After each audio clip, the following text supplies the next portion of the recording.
அரசியல் தெரியாம பேசுறாங்களான்னு எனக்கு தெரியல.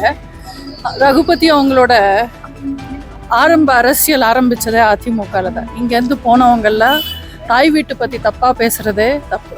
அதிமுகன்றது திமுக மாதிரி ஊழல் ஆட்சி நடத்தி குடும்ப கட்சி நடக்கலை. நாங்கள் மக்களுக்காக நல்லாட்சி கொடுத்தவங்க, மக்களுக்காகவே ஒரு இயக்கத்தை, இந்த இயக்கம் குடும்பமாக இருந்து மக்களுக்காக செயல்படுது. இந்த இயக்கத்தை பற்றி பேசுறதுக்கு திமுகவில் இருக்கிற யாருக்குமே அருகதை கிடையாது. இது பிளவுபடாது. போக போக இன்னும் எவ்வளோ பலமாக இருக்குது, எவ்வளோ பெரிய கட்சியாக வரும், திமுகவோட கதி கலங்க வச்சு ஆட்சியை எவ்வளோ பலமாக அமைக்க போகிறோன்றது இன்னும் 2 வருஷத்தில் பார்க்க போகிறோம். அவங்க நேரம் நல்லா இருந்தால் இன்னும் 2 வருஷம் திமுக ஆட்சி ஓடும். அவங்களோட பாவங்கள் இதே மாதிரி ஏறிக்கிட்டே போனால் 2 வருஷம் கூட இந்த திமுக ஆட்சி தாங்காது. இல்லை, போலிங் பார்த்தீங்கன்னா ரொம்ப கம்மியாக இருக்குது. மக்கள் பாதி பேர் இது அவங்களுக்கான தேர்தலாக பார்க்கல. நம்ம யாருக்கு ஓட்டு போட்டாலும் தமிழ்நாட்டில் ஆட்சி மாற்றம் வராதுன்றதுக்காக நிறைய பேர் சோர்ந்து போய் வெளியில் ஓட்டே போடலை. 62% தான் போலிங் ஆயிருக்கு. ரொம்ப கம்மியான போலிங். மக்கள் எதிர்பார்க்கறது கூடிய சீக்கிரம் சட்டமன்ற தேர்தல் வரணும், ஆட்சி மாற்றம் வரணும்னு காத்துக்கிட்டு இருக்காங்க. நீங்கள் பாருங்கள், சட்டமன்ற தேர்தல் எப்போ வந்தாலும் போலிங் இனிமே 80% உயர்ந்து காட்டும். இந்த தேர்தல் பொறுத்த வரைக்கும் நாங்கள் 2021 விட கடுமையாக உழைச்சிருக்கோம். மக்களோட எதிர்பார்ப்புகளும் மக்களோட எழுச்சியும் நல்லா இருந்தது. ரிசல்ட் வெயிட் பண்ணி பார்ப்போம். சவுக்கு சங்கர் கஞ்சா வழக்கில் கைது பண்ணிங்க, அதே போல் அவர் நான் அந்த கோவை சிறையில் தான் இறந்துருவேன் அப்படின்னு சொல்லிட்டு வாய்ஸ் தான் போலீஸ் அரெஸ்ட் பண்ணி போகும்போது கேஸ் நடந்துகிட்டு இருக்கு, விசாரணையில் இருக்காங்க.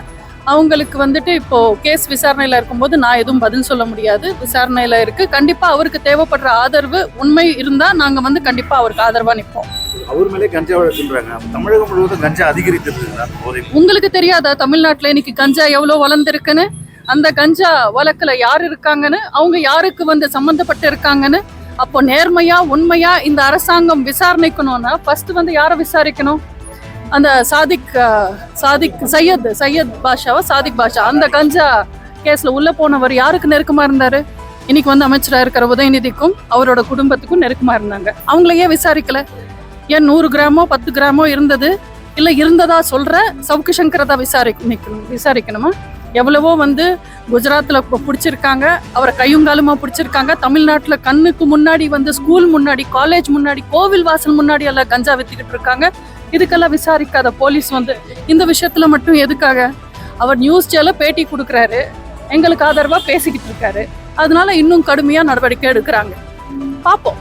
உண்மைன்றது உலகத்துக்கு கண்டிப்பா தெரியும். தப்பு செஞ்சவங்க யாரா இருந்தாலும் தண்டனை கிடைக்கும். சாதி ரீதியா சினிமா துறையிலேயும் அரங்கேற்றி வருது. இந்த பார் ரஞ்சித் ஒரு குழுவாகவும் அதே போல பல்வேறு குழுவா பிரிச்சுட்டாங்க. நேற்று கூட சினிமா திரைப்படம் வெளியிட்டு எனக்கு ஜாதி பத்தியும் மதம் பத்தியும் பேசுறதுக்கு பெருசா விருப்பம் இல்லை. ஏன்னா நான் புரட்சி தலைவர் அம்மா வழியில வந்தவர். சினிமா எந்த வீதியிலையும் சுதந்திரமா செயல்படாது. திமுக ஆட்சி காலத்துல நீங்க பாத்தீங்கன்னா, அதிமுக ஆட்சி காலத்துல யார் படம் ரிலீஸ் ஆகுது, யாருக்கு தியேட்டர் வேணும்ன்றது அரசாங்கம் தலையிடாது. ஆனா இன்னைக்கு யார் படம் எடுத்தாலும் ரெட் ஜெயிண்ட் மூவிஸ்க்கு தான் வைக்கணும், இல்ல சன் மூவிஸ்க்கு வைக்கணும். இதுதான் நிலவரம். இது உண்மை. இப்போ மட்டும் இல்ல, திமுக எப்போ ஆட்சிக்கு வந்தாலும் சினிமா சுதந்திரமா இயங்காது. சினிமா மட்டும் இல்ல, எந்த வியாபாரமும் நிம்மதியா சுதந்திரமாவும் இயங்காது. தேங்க்யூ.